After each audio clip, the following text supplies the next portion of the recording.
Hello बच्चों, let's start the question and the question says which of the following is not the part of axial skeleton। आपको बताना है इन सारों में से कौन सा वो ऑप्शन है जो कि axial skeleton का पार्ट नहीं है। पहला ऑप्शन है हमारे पास hyoid bone, सेकंड ऑप्शन है हमारे पास sacrum, third option is sphenoid bone and last option है हमारे पास clavicle।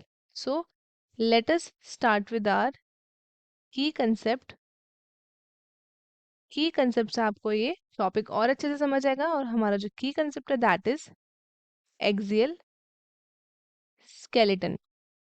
Axial skeleton.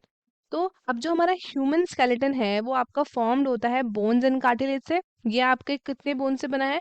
It is made up of 206 bones. 206 Bono से बना है एंड आपके फ्यू कार्टिलेजेस हैं इन एडल्ट मेन और 306 बोन्स प्रेजेंट होती है इन अ बेबी। तो ये आपके डिवाइडेड होते हैं टू पार्ट्स में। एक होता है आपका एक्सियल स्केलेटन एंड दूसरा होता है आपका अपेंडिकुलर स्केलेटन। सो अगर हम एक्सियल स्केलेटन की बात करें तो ये लाई करता है along the longitudinal axis.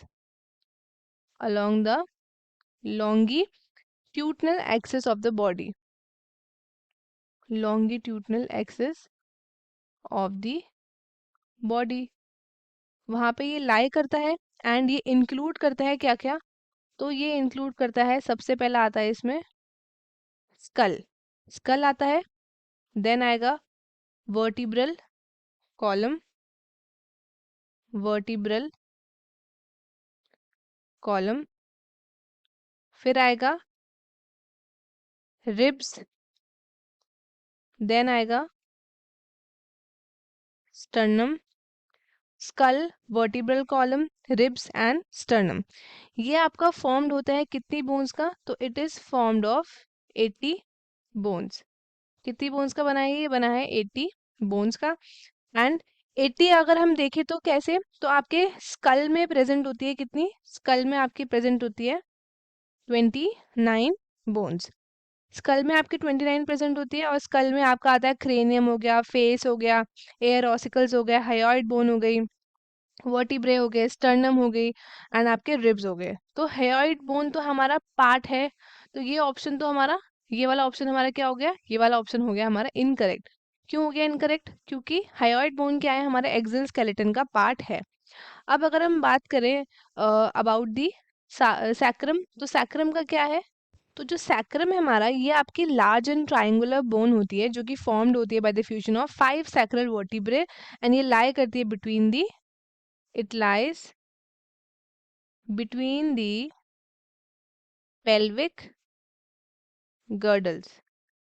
Pelvic girdles के बीच में ये लाई करती है।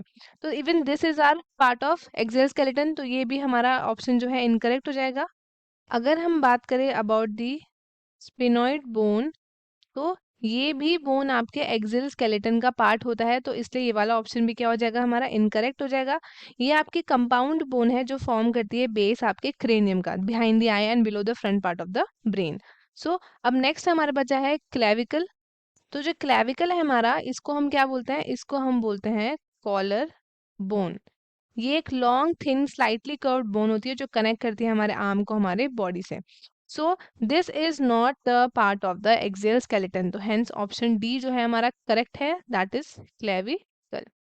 सो स्टूडेंट्स, आई होप आपको क्वेश्चन अच्छे से समझ में आया होगा। All the best and thank you.